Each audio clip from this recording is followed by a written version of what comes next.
All right, we're rocking and rolling. Perfect. Tristan, what's your last name? Sampson. I knew that. Yeah. Swanee, Samson Knight. I knew I was close. Yep. You might not get that movie reference. How old are you, man? I am 25. Years young. When did you first start elk hunting? 12. Really? That was the legal age at the Yep. time. So, yep. 12 years old? Yep. Grew up in a hunting family? Yeah. Oh, yeah. Your dad's a blue-collar elk hunter? Yep. Yep. Owns his own business. Okay. What's your dad do? He builds pole buildings and chop houses. Has he always done that? Yeah, pretty much. Mhm. Long time. Yeah, I remember seeing his truck, some sort of sign that says about pole buildings, parked at a spot that I would drive by in my early days of elk hunting. So I'd seen your dad's truck for years, but I'd never ran into him. And then I finally ran into y'all, I don't know what year that was, maybe. It was a long time ago. Is that almost 10 years ago? Yeah, about that. Time flies when you're having fun. Yeah, dude, that was a while ago. Yeah, so I wanted to have you over today because you were like a true North Idaho elk hunting bro. Mm-hmm. Okay.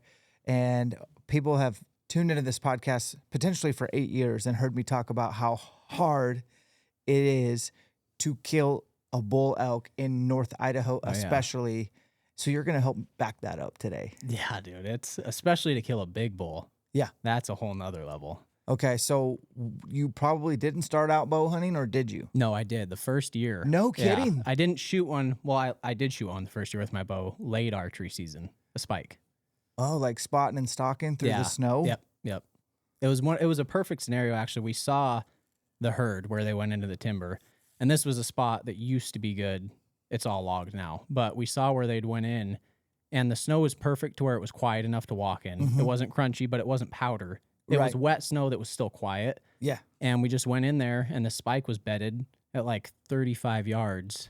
And I didn't know any better. I shot him bedded and buried the arrow and then tracked him and ended up putting 2 more in him. Oh, no. And it was an experience for our first one because I felt almost bad. That first arrow would have killed him, but I wanted to get him in him until he was done. Yep. And it was on an old logging road, and I drew back and went around this brush, and he was just laying there and just looked at me.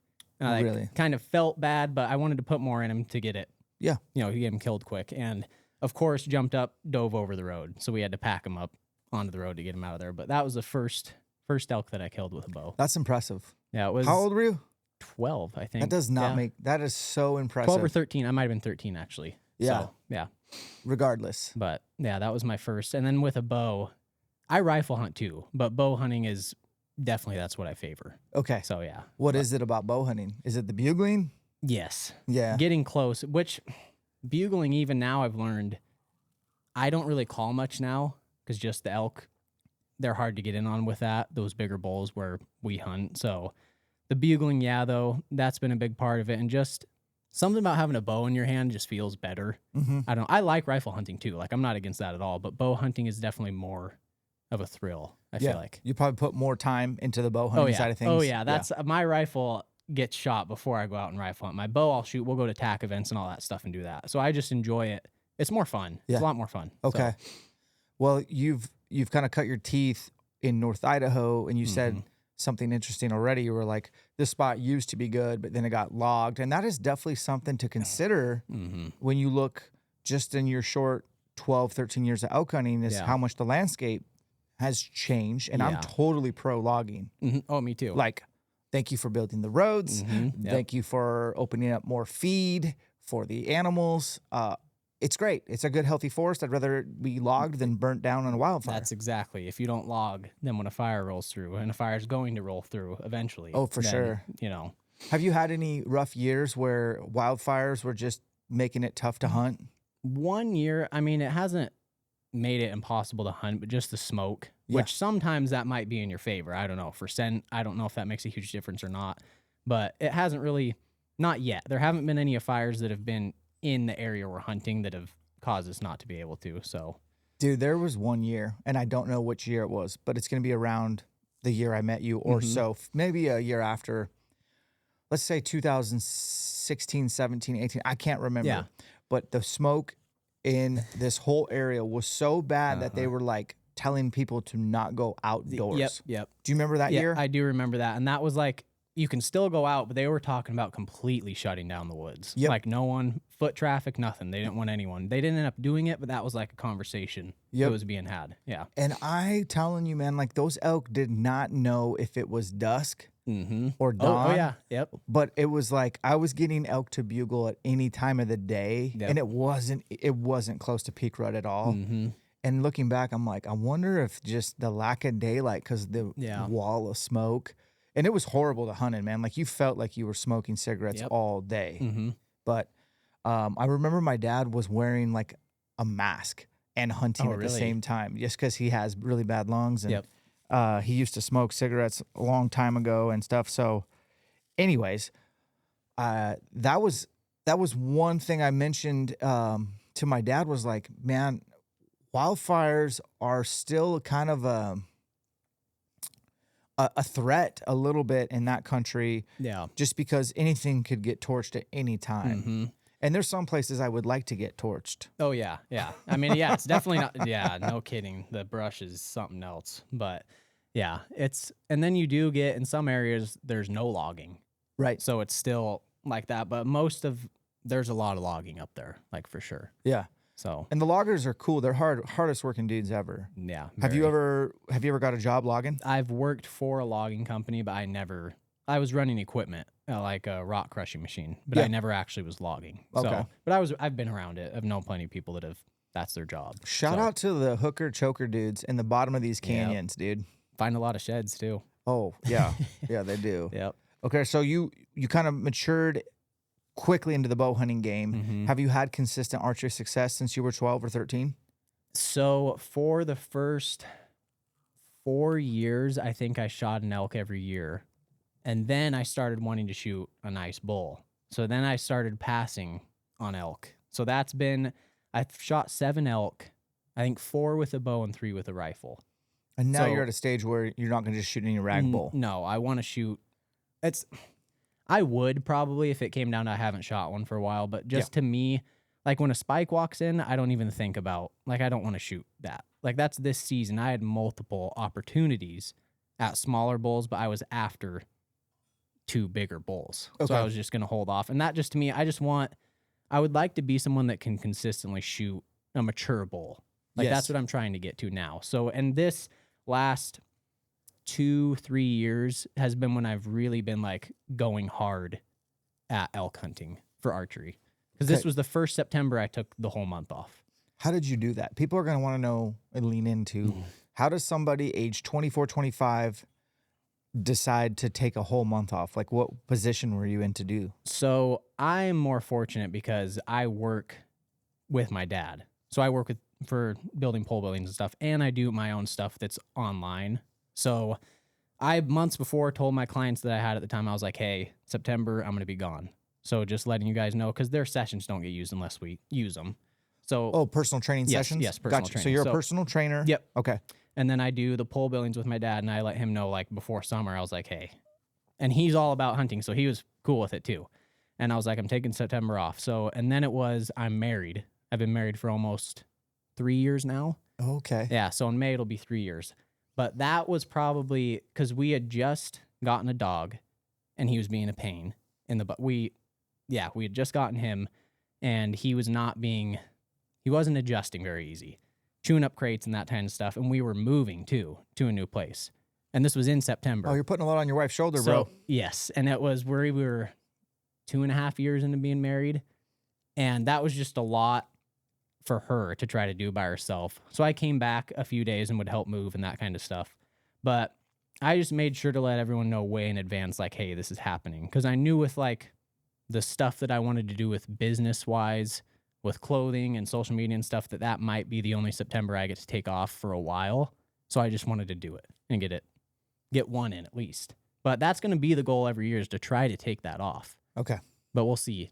This year is in the air still. Yeah, it's really tough. It's very. You guys don't have children yet? Not yet. Okay. Yeah. Is that something you guys have talked about putting on ice? It'll probably happen sooner than later. Okay. Yeah. Yeah. You ready for everything to change? That's good. I know. That's what.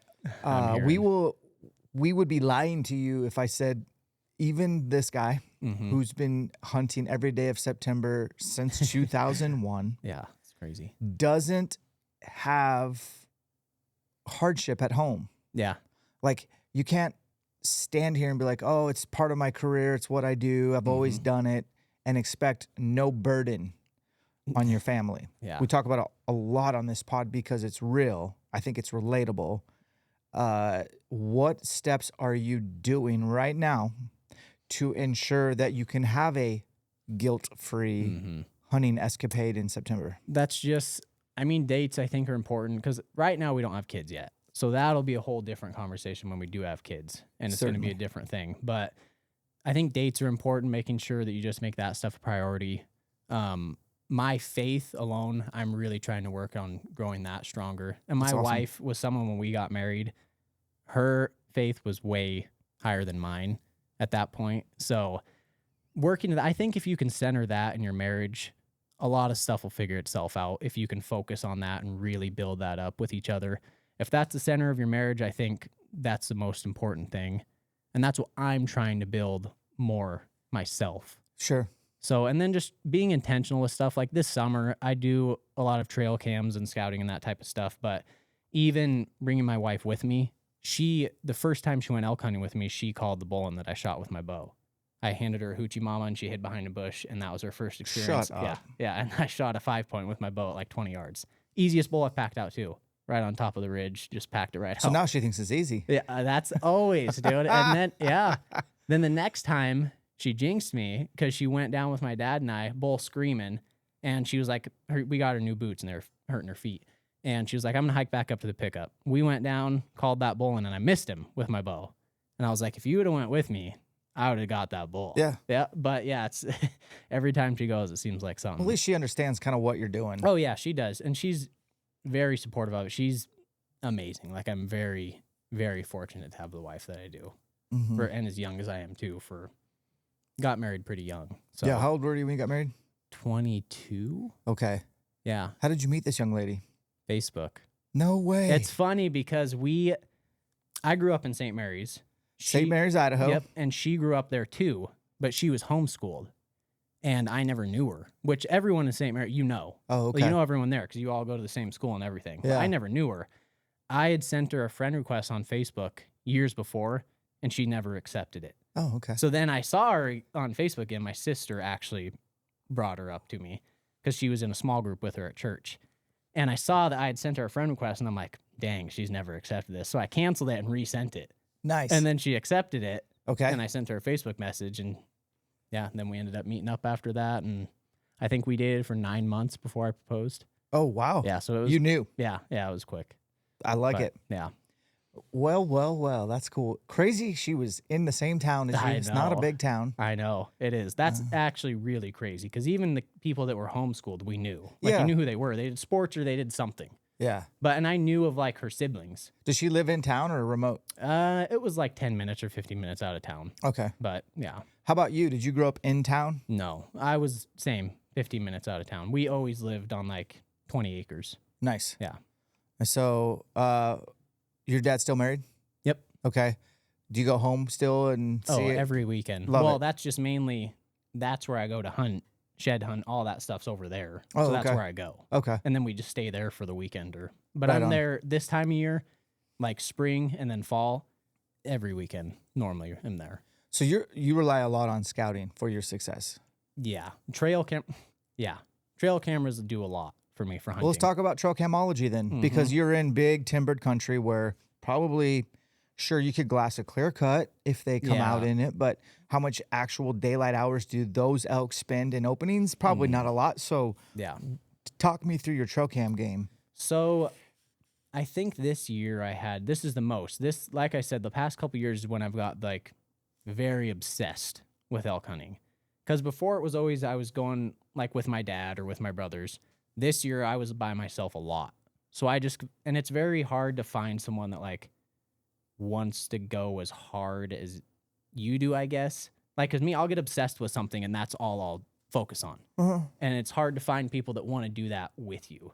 So I was by myself a lot. And bro, I get it. yeah. And one of my brothers shot his first elk this year when I was with him. He shot a spike, and that was his first elk. And he's been hunting for a long time. Good for him. Yeah. So way to not give up. yeah, I know. He was getting after it and finally got one. But yeah, the trail cams. So like you said, in that area, you don't ever see the bulls unless you're about to shoot one. Mm-hmm. Or you get a glimpse of one on a hillside, and there's not many hillsides. So with having those cameras, and it's funny, I have those 7 cameras out or whatever, and it's not really that many for how many different drainages and stuff there are. There's still bulls that I have picked sheds up off that I've never had on those cameras right there. Crazy, so right? There's still bulls in there, but now it's given me, I can see the size of these bulls and which ones I want to hold off and wait for. So inventory. Yes, and I'm knowing they'll hit spots. They have a routine. They'll go to spots at the same times on the same days or every 3 days or whatever. So that's given me some knowledge for patterns. Yes, for maybe saddle hunting, or I've set up a tree stand, and if I would have been more disciplined in that tree stand, I probably would have had a bull. What discipline decisions did you fail to make? I would sit in the stand for 8 hours for one day, and then the next I'd make it 2 hours, and I'd be like, okay, I can't do this. And yeah, it's hard. That sucks. I know what you're saying. It is tough to punch a clock, especially if you have a blank sit. Yeah. Or you're hearing them and they're just one finger over and you're like, why am I right here right now? Yep. And then I do too. I want to call, and it's a very big battle with me because I know, especially with the bulls I was after, if I call, it's not going to do me any good. Why do you know that? I've just learned after doing it enough times that if I bugle, that bull's gone. He grabs his cows and he's gone. Or he's just not going to answer and it's not going to help me in any way. Or if I get closer, he's just going to pull his cows and leave. But it depends. I think every bull can probably be called in at some point. Agreed. But the majority of the time, just throw your bugle away. Dude, so guys that I got to play devil's advocate, even though I completely agree. I know there's guys that I can call in any bull, and you know what? You cannot. And here's the deal. There are these bulls in these mountains specifically that have always been called that. Mm-hmm. And how many times have they investigated that artificial sound only to get a whiff of a human being, which is, a predator to them? They add those reps up. They stack those reps up. Now, these elk that you're hunting also have grizzlies, black bear, mountain lion, and a pile of wolves, and a very generous hunting seasons. Yes. They're hunted a lot.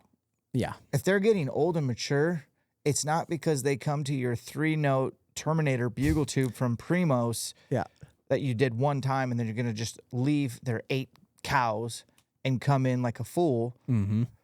I've always felt like those North Idaho mature herd bulls, this was the term I came up with many years ago, greedy lovers. Yeah. As opposed to fighters. Yep. Oh, yep. They're greed.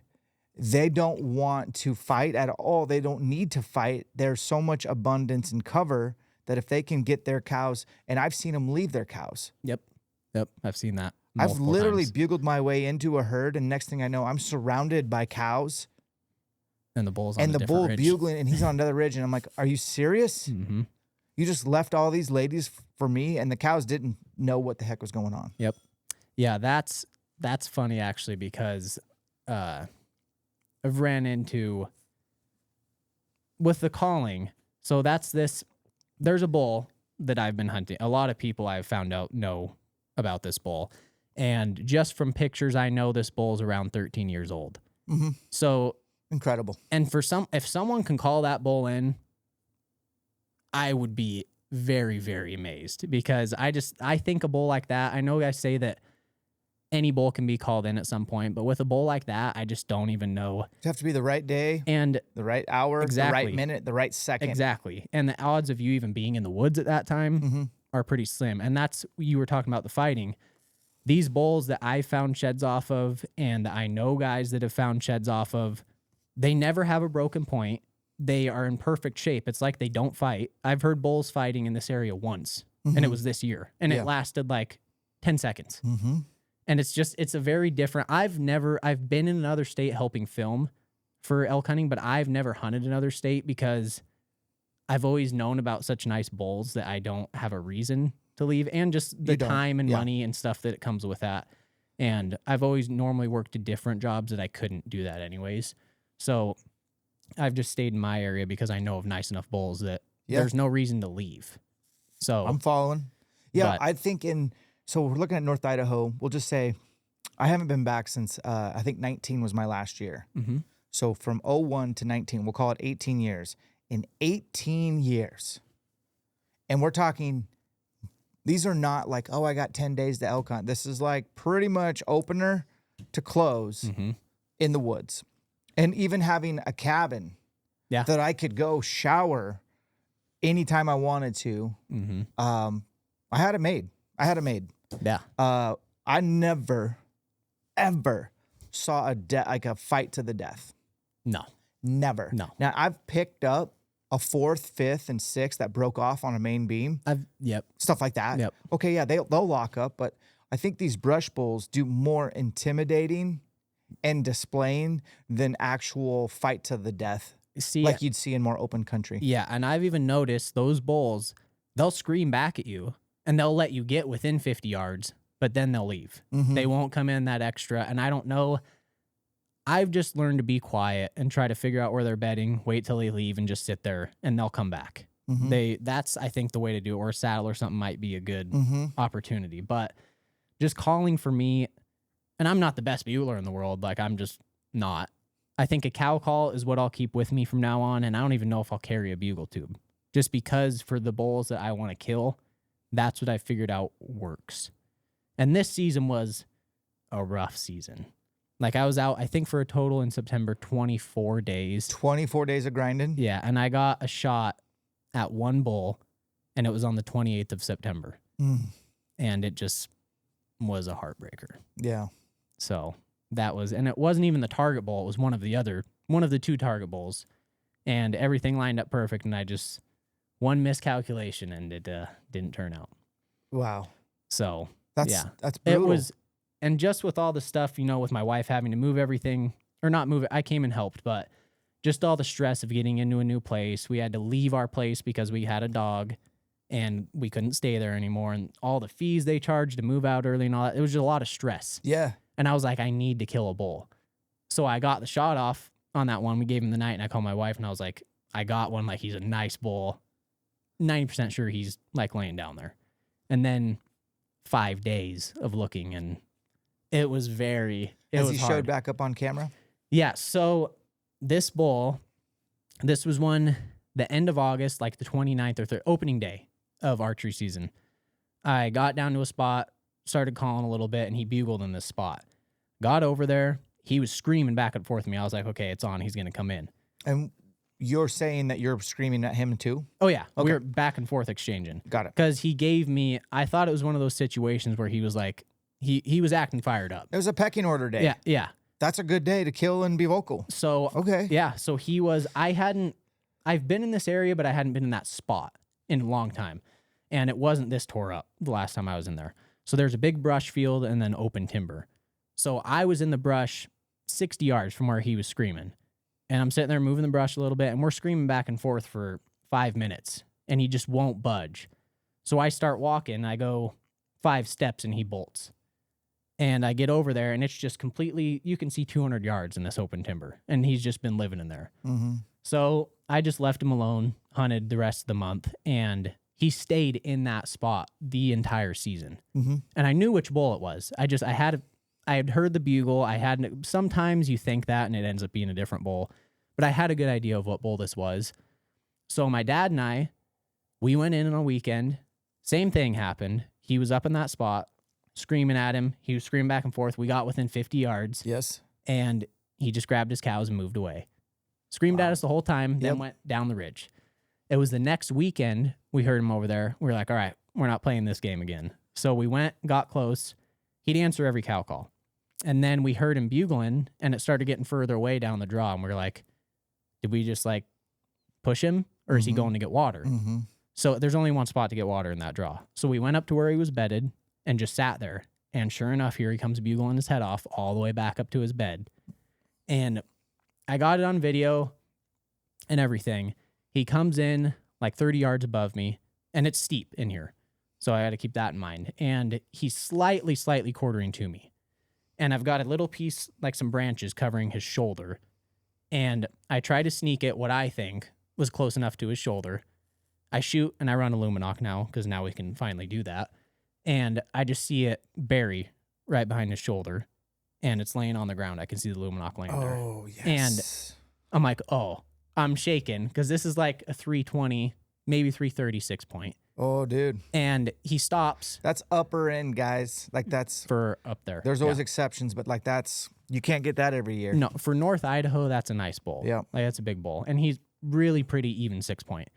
And he stops, and I see blood coming out right in front of his hind quarter. And it's like mid-body. So I'm like, he didn't look like he was quartering to me that much. And they never do. Yeah, exactly. I've learned that too. I do think it could have maybe hit a rib or something and maybe shot back a little further. But anyways, kept looking at the video, and I'm like, okay, let's just give him the night, because it looked like it might be a little far back. We go to camp, and I can't sleep. No. And I call my brothers. They both come, and we grid everything, find like 2 drops of blood and nothing. And at that point, I'm just feeling sick. Yeah. And there's like 1 or 2 days left of season at that point. So I looked over the span of like a week for 5 full days. Like, I put on some miles looking for this bull and couldn't turn up. By then, you'd think there'd be birds or something. For sure. Over a week and a half, there'd be something on it. For sure. And you know that area. I went down to the main creek multiple times. That's how far I was going, trying to see if this thing went somewhere. And this bull has been shot before, not by me. Right. So this bull is like, he's a survivor. He's bulletproof. Yes. And I hate that. That's going to happen, though. I feel like someone that archery hunts enough. Like, a situation like that's going to happen as much as it sucks. And all you can do is what you can do. Yeah. Look for it as much as you can. But go on. I'm checking the cameras, seeing, did he show up on a camera? Hasn't been on a camera. Well, October rolls around, and we have that late rifle, if you have an A-tag.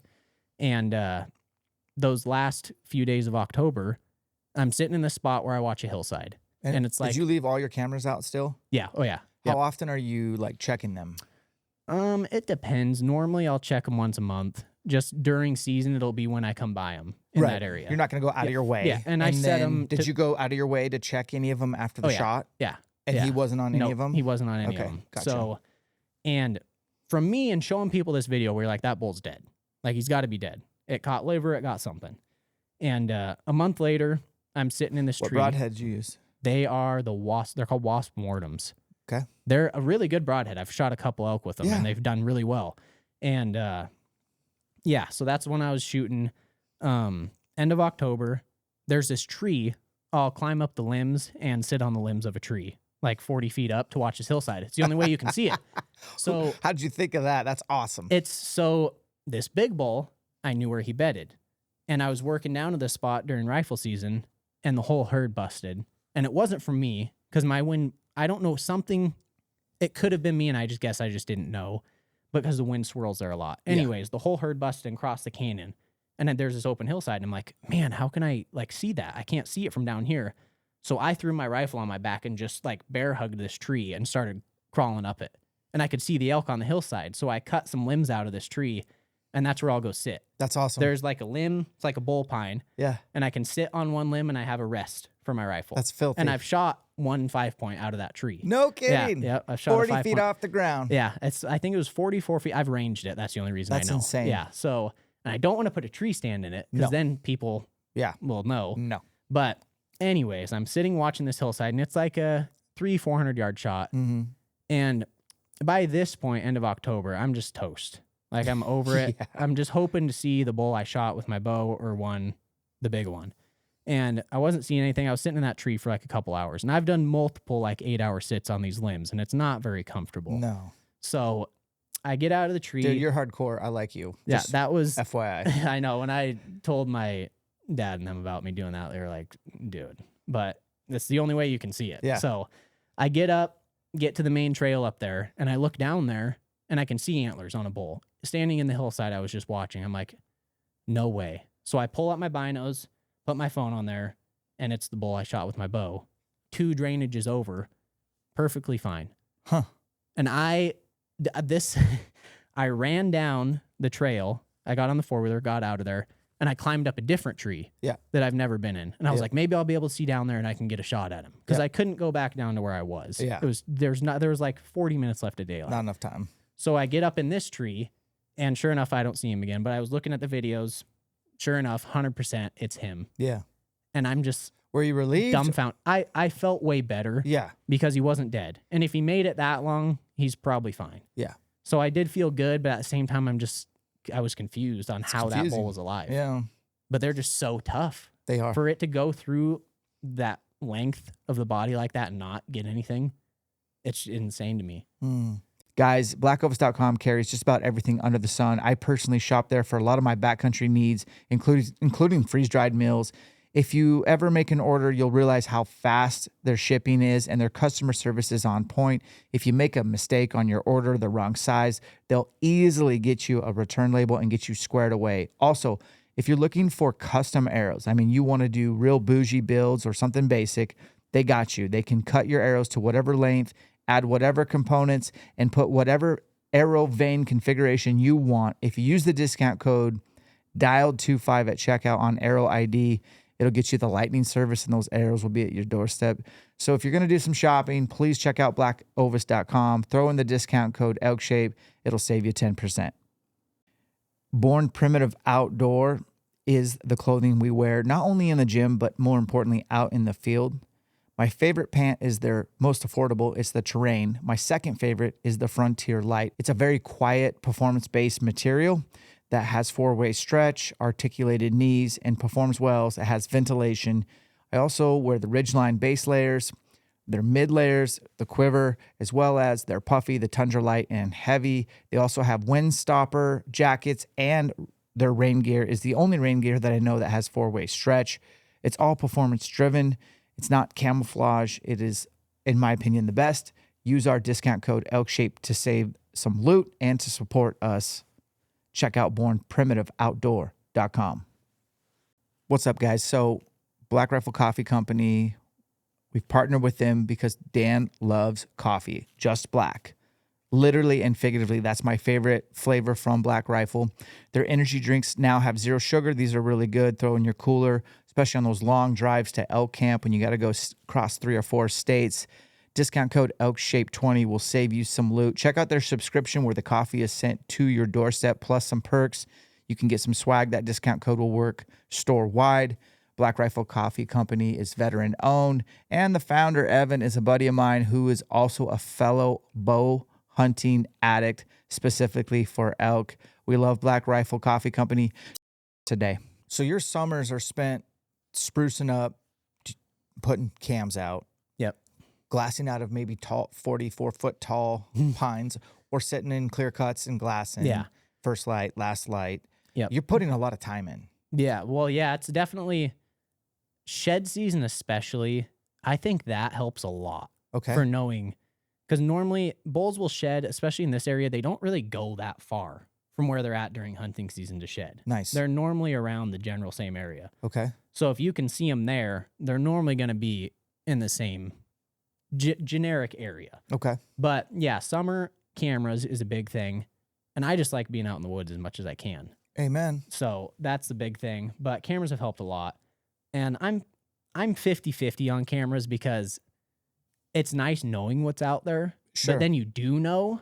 So if a bull comes in, you're like, nah, there's one that I know about that I want to shoot. So maybe you'll pass up one that you wouldn't have. Right. If you didn't have cameras. Well, I think if you're trying to kill these upper echelon bulls in there that are very educated, you got to be okay with not punching a tag. Yeah. Oh, yeah, you do. I had multiple opportunities this year where I didn't shoot an elk. Okay. And I didn't end up shooting one. Yeah. So that's just how it worked.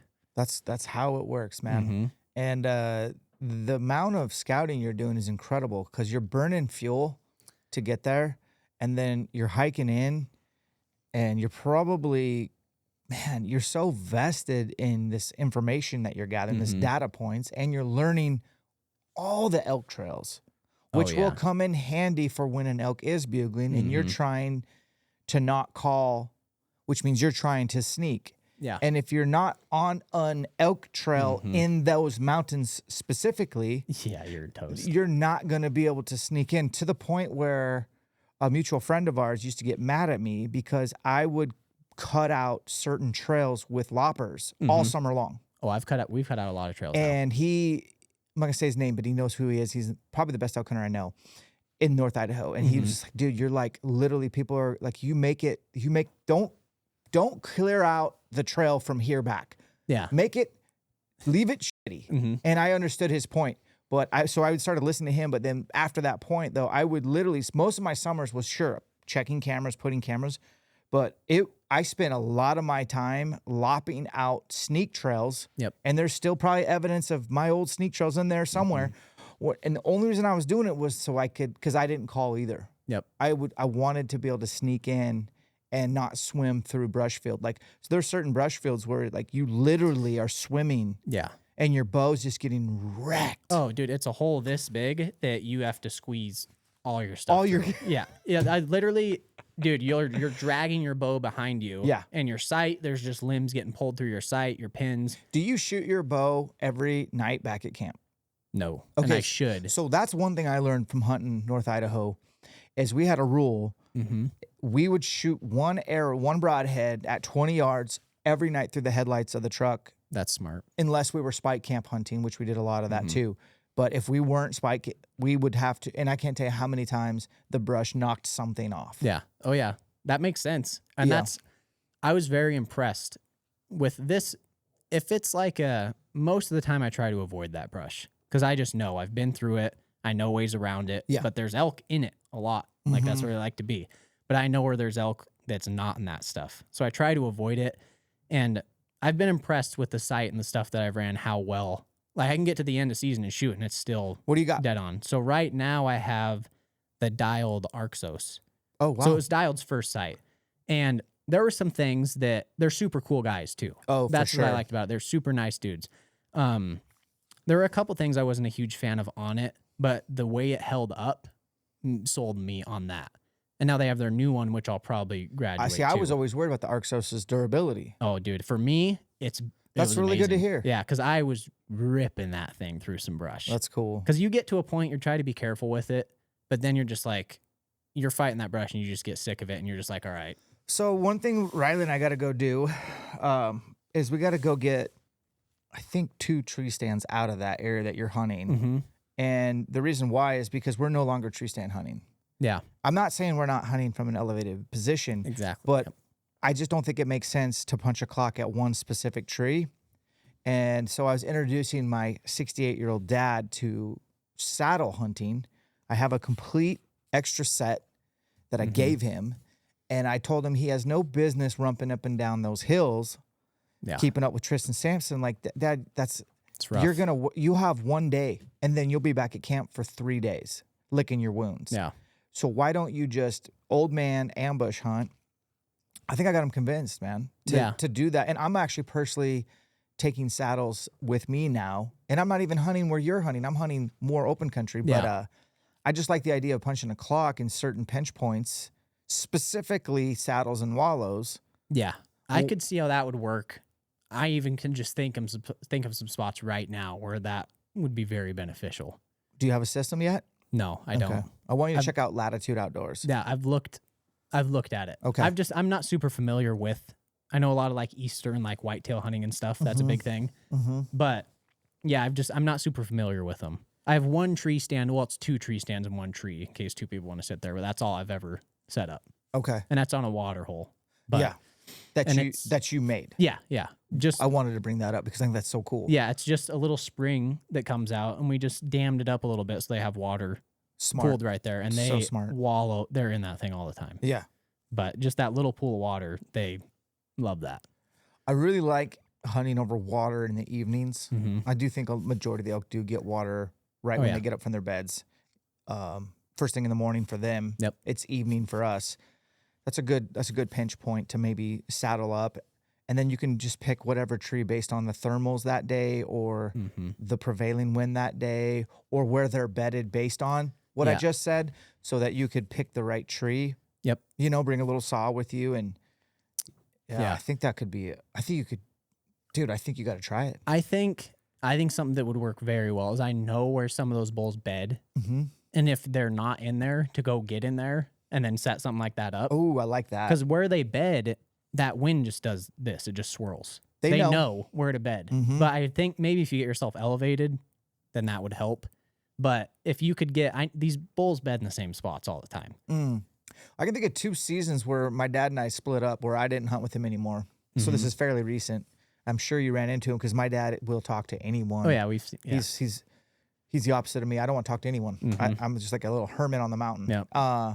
And he was it was kind of worried. He's in his 60s hunting by himself in that country. So I'd like try to get some calls out to him and like, how's it going, Dad? And he was literally just going after herd bulls that were bedding in brush fields where it's a washing machine. Yeah. And I was just like, dude, you're never going to kill a bull in that spot. That's why they're bedding there. You're going to have to catch him first light transition or last light transition. Yeah, it's boring, but you're not going to call. He's not going to leave his bedroom, and you're not going to sneak into his bedroom. No. So go find some different elk to hunt there, old man. Yeah. Because he'd be happy killing any 5x5. Yeah. You know what I mean? Plenty of those around. Exactly. So it's just, I think it's something that people listening should consider. Like, some bulls aren't killable in their bedrooms. Yeah. No. And you got to, like, if you want to hunt these elk day in and day out, like you're doing,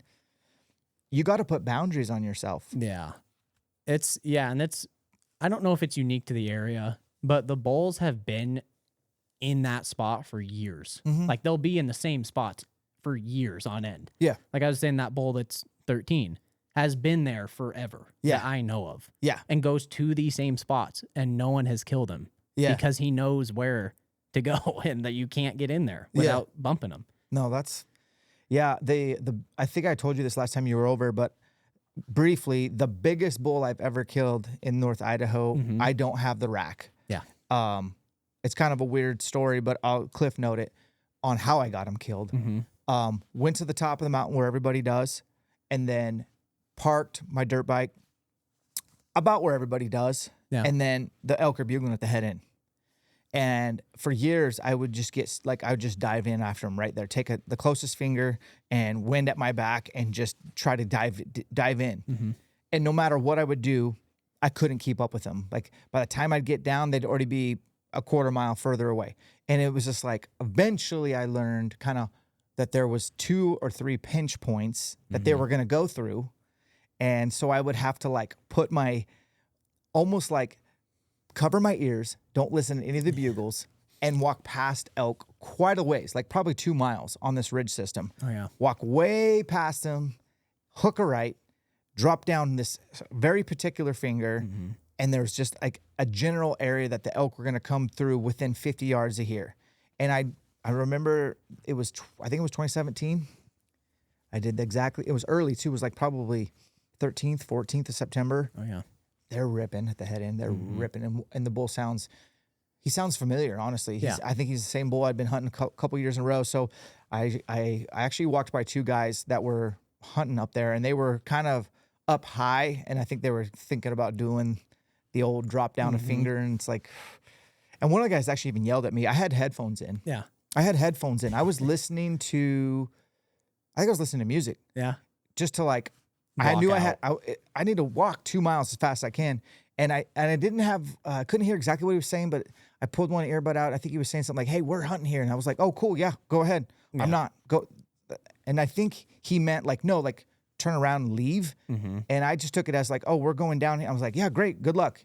And just kept walking. And I'd ran into those guys before. They didn't like me. That was fine. So I walked past probably another 2 miles, hooked a right, came down. And I mean, it was like just in minutes, I could hear the bull getting closer and closer. And then I could hear sticks breaking, and here comes his cows. He had like 8 or 9 cows, and they're all spread out, and they're moving. Yeah. They're heading, and then he's bugling every 30 seconds. And finally he comes and steps out in this one opening. And I didn't make a sound. And he bugles, and when he bugles, I ranged him 40 on the nose. And then I pull back, and then he actually spins and looks his head. He sees that motion of me pulling my bow back. and it's a quartering 2-shot, man, like you were just talking about. And I remember at the time being full of adrenaline. Got a pretty good look at his rack. I knew who he was. Yep. And I squeezed it off, and I knew it hit him. It made a very loud sound, not like a shoulder blade hit, but it hit him. Were you filming? I did. I had a contour camera on, so it's terrible footage, but it's a contour. Yeah. You can make out. It's not like over the shoulder DSLR, but yeah, I filmed it. So you could tell even in that probably that you hit But you him. can't play those back. Oh. You know, this is gotcha. 2017, man. Okay. Like you can't there's no video Yeah, screen you'd to have play to it plug back. it in probably. And so I sat down immediately, and I'm like, I'm not even gonna go look. Yeah. For blood or nothing. And I remember it's 2017, so I put on a podcast I had downloaded. I put on a meat eater and listened to that long ass podcast for over an hour.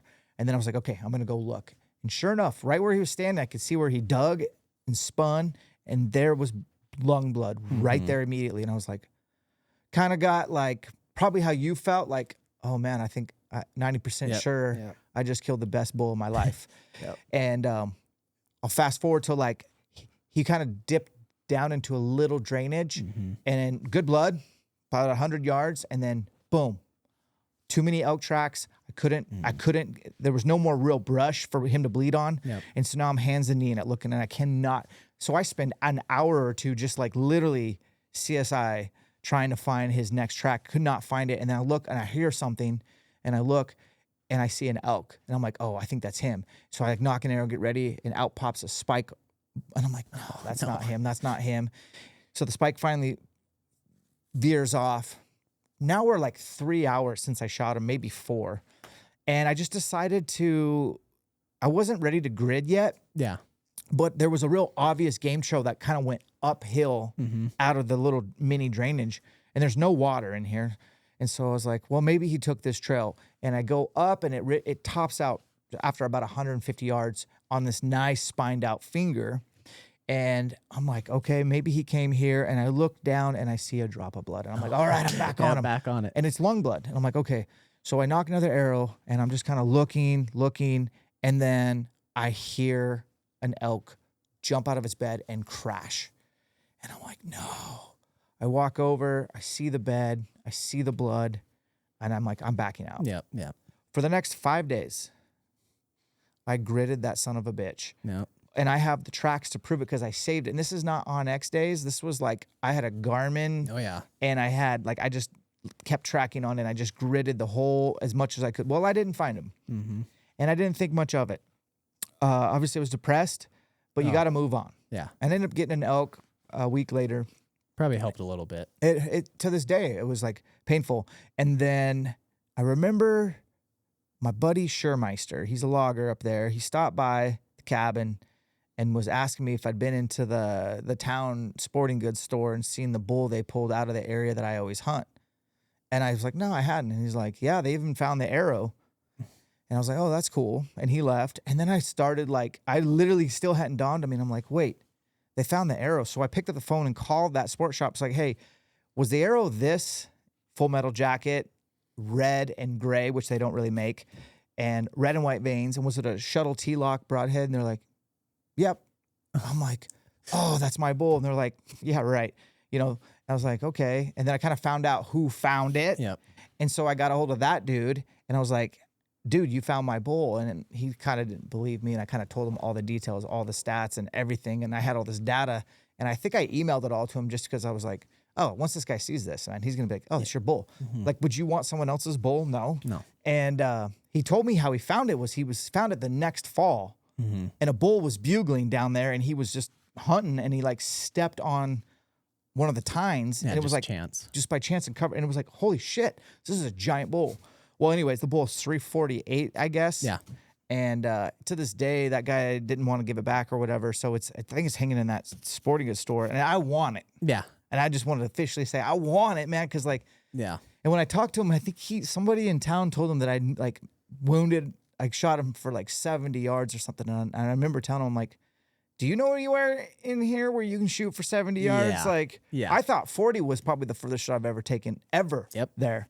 And anyways, the whole point of that was, man, learning how to shut up, walk past bugles, and zip down to the pinch point is how I just wish I would have double lunged him to have the full. But that year really taught me the discipline it takes to shut up and sneak in not very sneaky country. That was me this year.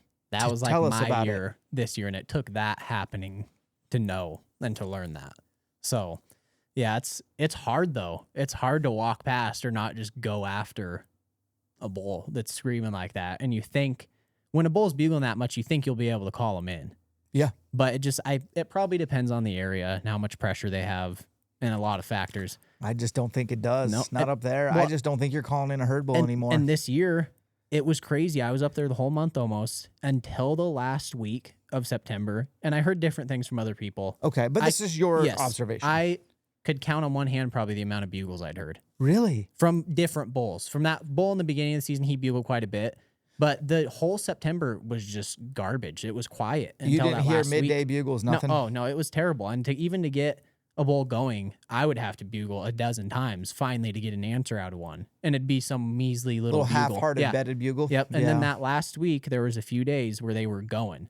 But it was the whole month. And it's changed. When I was younger up there, you'd hear elk all the time. Yeah. And it has definitely, something's changed. Or maybe it was just a weird year, but there's been multiple years like that where it's just quiet. And it's just weird. It's not, calling isn't going to do you much good when they're not calling either. The best thing, I think, is if you can hear one and just try to get in there quiet. How many nights have you spent in there? Like not at camp, but like sleeping on the mountain in there? None yet. Because I'm wondering if they're ripping all night. So this is a crazy. That same bull that I ended up getting or shooting, didn't recover. My dad and I, that day we went in there and got really close to him. We had split up. I was calling for him. And then we both ended up going after trying to like close in and get a shot at him. Well, my dad didn't have a headlamp. We're in a brush field and it's pitch black out and we're separated. So I don't know where he's at. I'm in the middle of this brush. I'm like, he doesn't have a headlamp. He probably can't see anything. So I start yelling his name. I'm just yelling dad, like, and seeing if I can get him to answer. This bull answered me every time I screamed and started coming up the hill. And I'm like, dude, like during the day, you would run the other way. Yes. Luckily, we ended up my dad ran into some random person that gave him a headlamp in the middle of the mountain. You're kidding me. Yeah, no. They gave him a headlamp. He went back up to the four-wheelers because he knew I'd go up there. And I was freaking out a little bit because I was like, because he didn't hear me yelling. So I'm like, what happened? Like, he should be able to hear me yelling. But anyways, we ended up meeting back up and everything was, fine. But yeah, at night, just screaming. That bull just kept coming up the ridge towards me. Yeah. And I was like, is this thing like going to come right on me? Yeah. Something about it being dark, dude. I think that's a learned behavior in there. Yeah, I do too. I think after that many years and they just, there's something about it, the sanctity of the nightfall that they can sound like a bulldozer and run through a brush field at whatever makes a sound. Yep. That's interesting.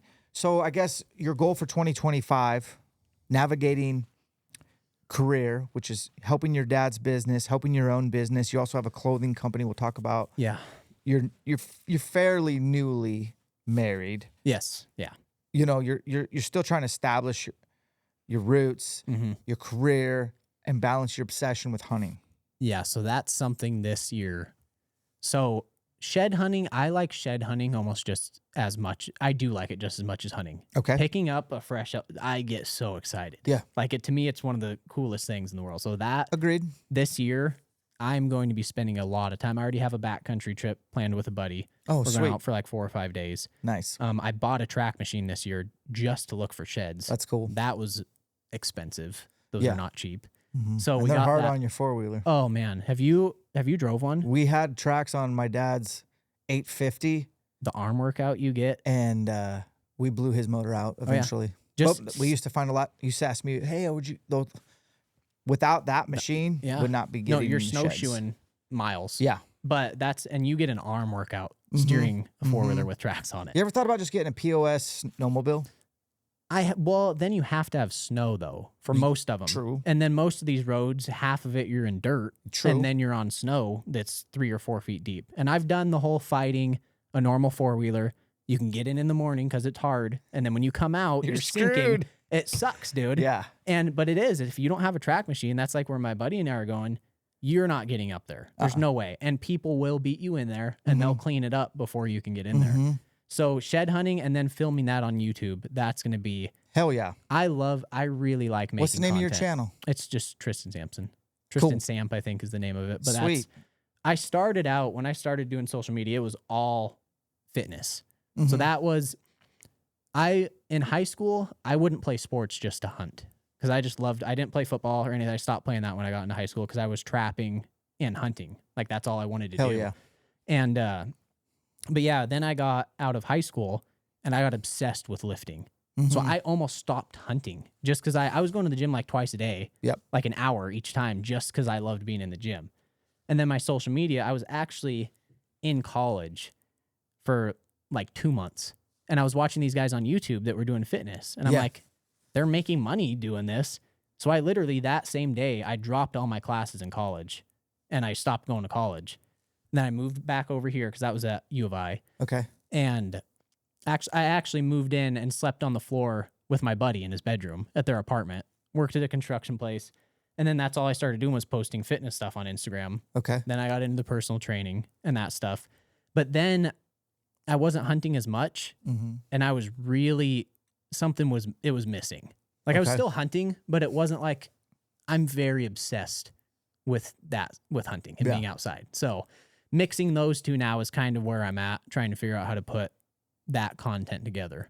And I could see my content stuff used to do very well when it was just fitness. Oh yeah. Then when I introduced the hunting and stuff, now it started taking a dive down because that's not what that audience was used to. But that's what I enjoy doing more. Yeah. And trying to navigate.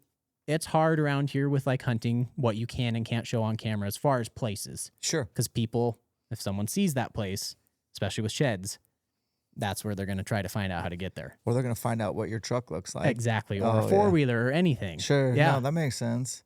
Yeah, it's risky. Oh, it is. But I think you can do it. And hunting in general, I don't know as far as filming my hunts if I'm going to get into that too much or not, because when I'm hunting, I just like hunting. Don't do it. It's if I had someone to film, maybe, but I like hunting and I like just being there and hunting. Yeah. Getting some pictures and stuff. Sure. And that stuff, I love that. Keep it pure. Yeah. No, I've hired the camera guys and I get mad at all of them, even though they're doing an amazing job. Yeah. Like they smell, they make noise. Well, dude, yeah. They don't keep up, or they're tired, or they didn't get the shot, or what. It's like a thankless job, quite honestly. So it's like mad respect for anyone who films hunts. But like I've learned that I'd rather have someone dedicate 3 days nonstop filming me in the mountains. Like, don't ever turn that camera off. Get as much B-roll, wide, medium, tight, horizontal, vertical, and slam the shutter 1,000 times at golden light, AM, PM, for 3 days straight. Yeah. Give me your memory cards, and I'll self-film the rest. That's smart. I think that's a good way to go. I'm going to try that this year. That's my plan. I do personally, too. Like, even I've seen, like, some of your older videos when it was, like, a GoPro on your side. I like that type of stuff. That, to me, like, I love, like, there's, like, the gritty dudes and stuff that put out, like, the production type cinematic. Videos. Those are cool. Yep. Those are really cool. But I really like, and I think a lot of people are going back to they like the personal, like, they feel like they're right there with you. Sure. And that's just, like, the raw hunting. Yep. And I feel like even on social media platforms, I've noticed people, it seems like, are engaging more with that stuff, like talking content. It's not like edits and stuff now. It's like you talking is getting more engagement. Yeah. People are liking that more. That's So interesting. I think like you're that. I think you're onto something. And then what's funny is like I started as a hunting kind of content, but I think you probably know this. I am way more into fitness because I can do it year round. Yeah, that's me. And if I post fitness, it doesn't get, my audience is not like really interested in it. But if I post some stupid arrow build, they get really excited. Yeah. You know, so that's why you try to kind of like segment your audience a little bit and try to figure out what works, and also never adjust you towards your audience. Yeah. No, like, that's exactly. Be you, do you. Like, I have tried my best to just make ELKSHAPE a documentation of my year-round obsession with elk hunting. Yeah. and show all the stages, all the phases, that it's always at the forefront. We're always thinking about September. Today, when I was meeting with my surgeon, this was like our 6-week post-op meeting, and all I was telling him was like, yeah, am I on schedule? He's like, you are actually ahead of schedule. I'm like, good. Yeah. Only goal is to kill a bull in 2025. That's it. Yep. Everything else will take care of itself if I just focus on that goal. Speaking of goals, when did you have the idea to start a clothing company too? So that was, I think I've been sitting on the name and stuff for 4 years. 4 years. And I just 3 weeks ago launched the website and the first clothing. So what's the name? So it's Altane. So Altane Athletics is the actual name. Okay. But Altane is the stuff that's branded on the clothing. Okay. So that was something I was just playing around. I don't know if you're familiar with Alpha Elite Athletics. So it's a guy named Christian Guzman. He owns big fitness dude. Okay. Really big YouTube and all that stuff. And he made Alpha Elite Athletics a really famous like it's got a good name. Gym brand. Yeah. And he was talking about how he made the name and it was 2 words, just put alpha and athlete. He kind of meshed those 2 words. So I kind of was looking onto that and I'm like, what would go together like with my beliefs? Like what? And I was like, always attainable. Like I feel like with anything, if you put in enough work at something's always attainable. You can get it. So I kind of put those 2 words together. And at first it sounded, I was like, that sounds dumb. But then the more I kind of did it, I was like, no, that could be a name that like looks good on stuff and like people get to know. So I just came up with that name. I like it. And then hired some like graphic designers and stuff just off a website. And then they came up with just the wording and then a logo that I have now, and just made the website myself and did the first launch, and it paid for itself, which that's all I could hope for the first like Absolutely. initial. And I wasn't expecting to make a ton of money. I was like, if it can pay for the stuff that I bought, then I will be happy. That's great. So yeah. And it's been cool to see the people. I've gotten a lot of support from people. Oh, that's right. So yeah, I'm really excited. So what's the name of the full website? Altane Athletics. Just .com. Yep. So all things are attainable. Yeah, that's what. And I remember my dad when we were younger. He'd always, when we'd say we can't do something, he'd be like, "No such thing as can't." And I remember when I was little, I was like, "That's like there's stuff you can't do." But that's kind of initially where that thought came from for the always attainable thing. Dude, I've met your dad a few times. He's my people. Oh, and he's like that. If there's something, he'll get it done. Like if there's something that needs to be done, it'll get done. It's getting done. Yeah, so that's just how it is. And I really want to build out I love clothes. Hunting clothes, like anything and stuff. When you put something on that fits good, you just feel better. It's a thing. No argument. It's a thing. When you're in the gym and you put on good gym clothes, or it makes you look bigger, or even hunting clothes, like athletic hunting clothes that fit good. Yeah. You just feel better. Look good, feel good, do good, man. Yeah, it's a science. Thing. Yeah, and there's a lot of clothing brands out there, so it's definitely, I think, a hard market to rise in. It's doable. Yeah, it's 100% doable, especially if you can stand out in some way. But I've learned a lot now. I've learned a lot of clothing is very expensive, very, very expensive. Because now I'm learning how much it costs to make, and I want to be a brand that is affordable still, but very high quality. Yeah. Like when I buy a pair of shorts that are $70, I'm like, this sucks. Like they're nice. I'll buy them, but I want someone to be able to go to that and buy high quality that's not breaking the bank still. Yeah. Not saying that there might not be pieces that cost more. Sure. But that's what I kind of want the brand to be known as. It's like affordable, high quality clothing. AltaneAthletics.com. Yeah. What's the name of your Instagram? Just Tristan Samp. Okay. And that's going to be a lot of, I've already started more hunting. Shed hunting is going to be on there a lot. Dude. So there's going to be some full like YouTube stuff and just clips and stuff. That's what I like to do. I just always used to post content for fitness that got engagement. And now I'm just more like, if I like it, that's what I'm going to post. I'm going to make content I like. I like working with brands and posting stuff with them. So that's what I'm going to do. I like making content. It's fun. It's really fun making content. And if you don't worry about how much engagement it's getting, it's a lot more fun. It is more enjoyable if you don't look upstream. Yeah.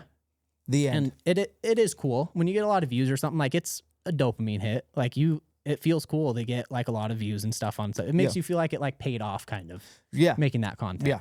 But you almost have to. YouTube I've looked at. I can film this stuff, and then when I have kids or stuff, they can look back and like watch all of that. They can watch your life pretty much through videos, which I think is awesome. Yeah, I agree. So That's a great perspective. yeah, I'm bad. I've battled with that a lot in social media because seeing numbers go down when they've been doing so good is it's hard when that's like what you're focusing on. Always know what defines you, and it's not views, Yeah. stats, analytics.